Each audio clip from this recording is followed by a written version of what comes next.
NVN के दोस्तों, सलाम, नमस्कार। कमाल की बात में आपको बहुत बहुत स्वागत, खुशामदीद, वेलकम।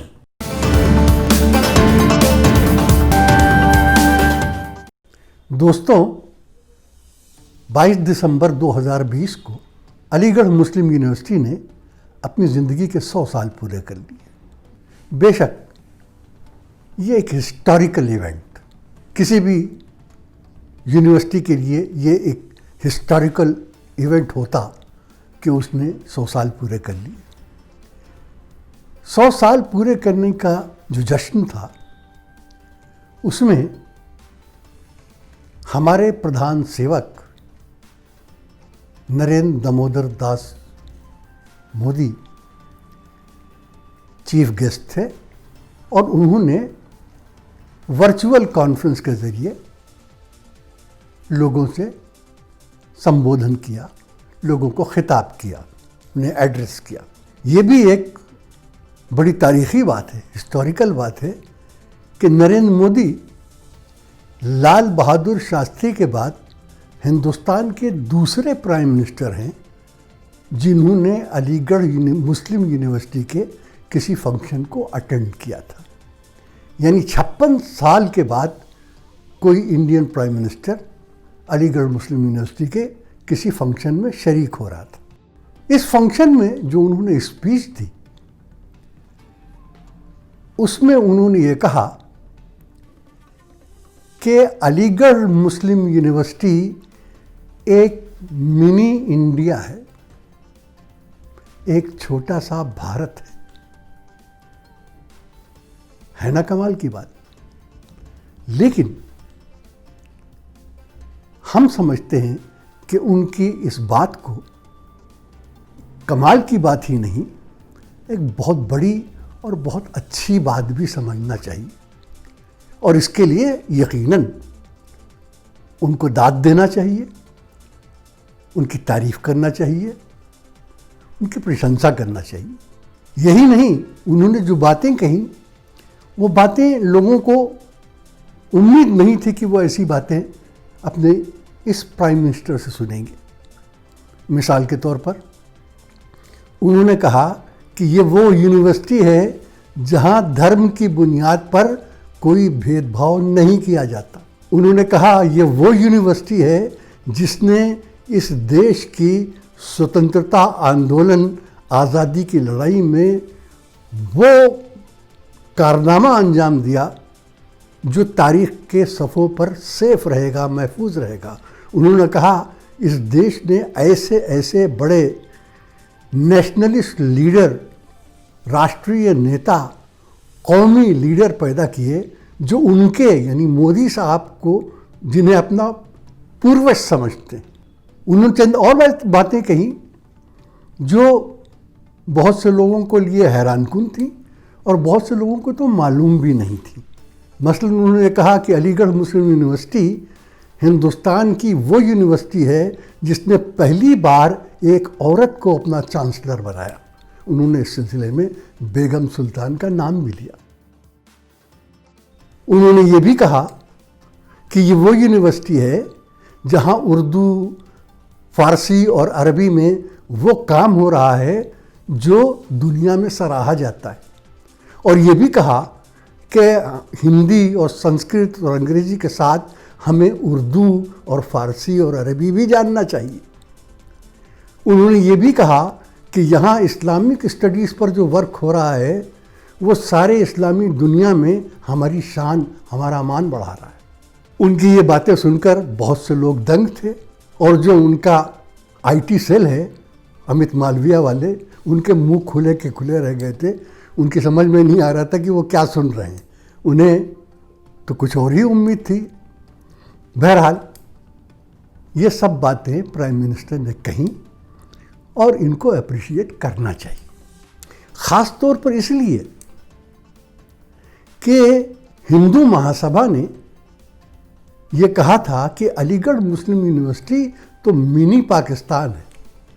आप सोचिए कि नरेंद्र मोदी जी इसे मिनी इंडिया कह रहे थे और हिंदू महासभा इसे मिनी पाकिस्तान कह रही थी। और हिंदू महासभा और बीजेपी में क्या रिश्ता है, इसे जानने के लिए रॉकेट साइंस जानना ज़रूरी नहीं है। जो कोई पॉलिटिक्स की, राजनीति की, सियासत की स्पेलिंग भी जानता है, उसे मालूम है कि बीजेपी और हिंदू महासभा में क्या रिश्ता है। लोग इसलिए भी हैरान थे कि ये वही प्राइम मिनिस्टर हैं जिन्होंने झारखंड में एक इलेक्शन रैली में कहा था, उस वक्त कहा था जब शाहीन बाग का एजिटेशन चल रहा था, कि यहाँ वो लोग हैं जो धरना दे रहे हैं जिनको तो हम दूर से कपड़े देख के पहचान लेते हैं। सुनिए उनकी बात। भाइयों बहनों, ये जो आग लगा रहे हैं, टीवी पे उनके जो दृश्य आ रहे हैं, ये आग लगाने वाले कौन है, वो उनके कपड़ों से ही पता चल जाता है। तो आज वही प्राइम मिनिस्टर जो कपड़े देख के पहचान लेते थे, आज वो ये कह रहे थे कि अलीगढ़ यूनिवर्सिटी एक मिनी इंडिया है। हम पहले भी कह चुके हैं कि उनके इस बात की हम तारीफ करते हैं। लेकिन ऐसा क्या हो गया कि बिल्कुल जैसे 180 डिग्री टर्न हो गया, 180 डिग्री का बदलाव आ गया। कहाँ वो बात जो झारखंड में उन्होंने कही थी, कहाँ ये बात। तो लोग ये सोच रहे थे कि आखिर इसकी वजह क्या है, किस वजह से वो कहीं से कहीं आ गए। मैं आपसे बताता हूँ। ऐसा है दोस्तों कि बहुत से लोग ये समझते हैं कि हमारे प्राइम मिनिस्टर कोई दबाव कबूल नहीं करते, उन पर कोई दबाव डाल नहीं सकता, कोई दबाव पड़ता नहीं, वो किसी दबाव को मानते नहीं। बहुत से लोग कहते हैं कि देखिए इतना बड़ा किसान एजिटेशन हो रहा है, लेकिन वो अब भी घूम रहे हैं, कभी इधर जाते हैं कभी उधर जाते हैं, तो जैसे उन्हें कोई फिक्र ही नहीं है, कोई परवाह ही नहीं है। ये बात दुरुस्त नहीं है। वो इंसान है, और चाहे वो जितना भी दिखाएं या चाहे लोग जितना भी समझें, जो हालात ख़राब होते हैं या देश के सामने जो हालात हैं, उनका दबाव उन पर पड़ता है, और दबाव पड़ने की का नतीजा होता है कि उन्हें बात बनाना पड़ती है, बदलना पड़ती है। अभी बिल्कुल चंद ही दिन पहले अफ्रीका के एक थिंक टैंक ने एक रिपोर्ट दी थी, और वो रिपोर्ट ये थी कि हिंदुस्तान दुनिया के उन मुल्कों में है जो माइनॉरिटीज़ के लिए सबसे ज़्यादा ख़तरनाक है। जी, ये रिपोर्ट एक अफ्रीकन थिंक टैंक ने दी थी कि हिंदुस्तान माइनॉरिटीज़ के लिए एक ख़तरनाक देश बन चुका है। इससे पहले यूएनओ ने ये बात कही कि हिंदुस्तान में माइनॉरिटीज़ के साथ दुरुस्त सलूक नहीं हो रहा है।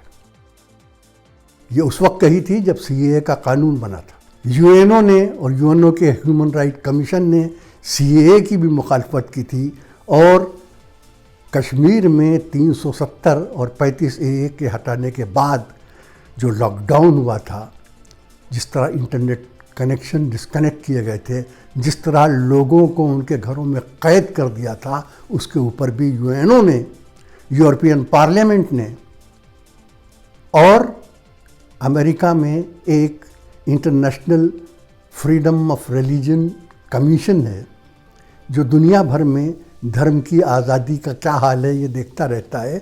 उसकी रिपोर्ट भी आ चुकी थी कि हिंदुस्तान में माइनॉरिटीज़ के साथ अच्छा सलूक नहीं हो रहा है, और ये दबाव बढ़ता ही चला जा रहा था। और अब ट्रंप के हारने के बाद ये बिल्कुल साफ नज़र आ रहा है कि जो बातें अभी तक टल जाती थीं, बाइडेन के एडमिनिस्ट्रेशन में शायद वो बातें नहीं टलेंगी। तो ये उसका दबाव है कि माइनॉरिटीज़ के साथ अच्छा सलूक नहीं हो रहा है कि प्राइम मिनिस्टर रकाबगंज गुरुद्वारे में भी गए, उसी तरीके से सिखों की तरह बिल्कुल गुरु ग्रंथ में माथा भी टेका, और अलीगढ़ यूनिवर्सिटी के लिए यह बयान भी दिया।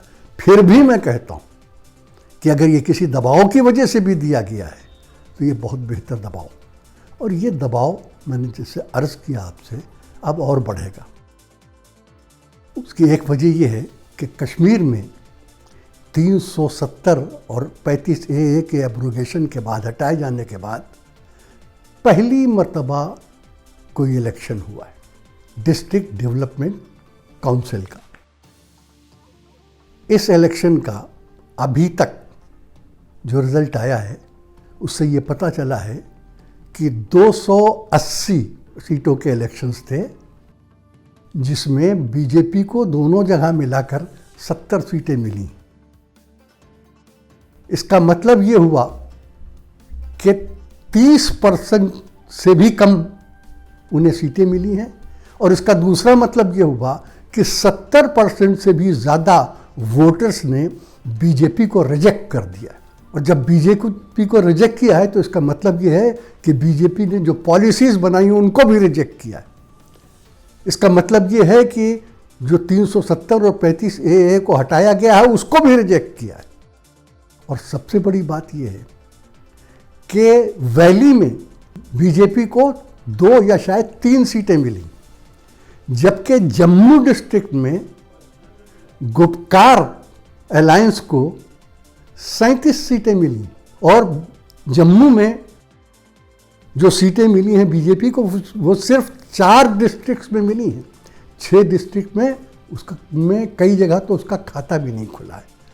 तो अब ये पैगाम दुनिया को पहुंच रहा है कि कश्मीर में सब खैरियत नहीं है। इसके साथ ही साथ अब ये दबाव और बढ़ता जाएगा। तो हमें कोई हैरत नहीं होगी कि जिस तरीके से आज अलीगढ़ मुस्लिम यूनिवर्सिटी के बारे में बयान आए, कल और भी इसी तरीके का कोई बयान आए, और फिर बहुत ज़बरदस्त दबाव है, चेहरे से जाहिर हो या न हो। सबको मालूम है कि किसान आंदोलन अब हिंदुस्तान तक महदूद नहीं रहा है, सारी दुनिया में उसका चर्चा हो रहा है। दुनिया के हर अखबार में, बड़े अखबार में, जिन अखबारों को की ज़बान हम जानते हैं, अंग्रेज़ी अखबार, उन सब में अब किसान आंदोलन फ्रंट पेज पर जगह पा रहा है। ये भी दबाव है, और ये सब दबाव रंग ला कर रहेगा। बहरहाल एक बार मैं फिर कहूँ कि अलीगढ़ यूनिवर्सिटी के बारे में प्राइम मिनिस्टर ने जो कुछ भी कहा उसे अप्रिशिएट किया जाना चाहिए। तो बात यहीं ख़त्म करते हैं दोस्तों।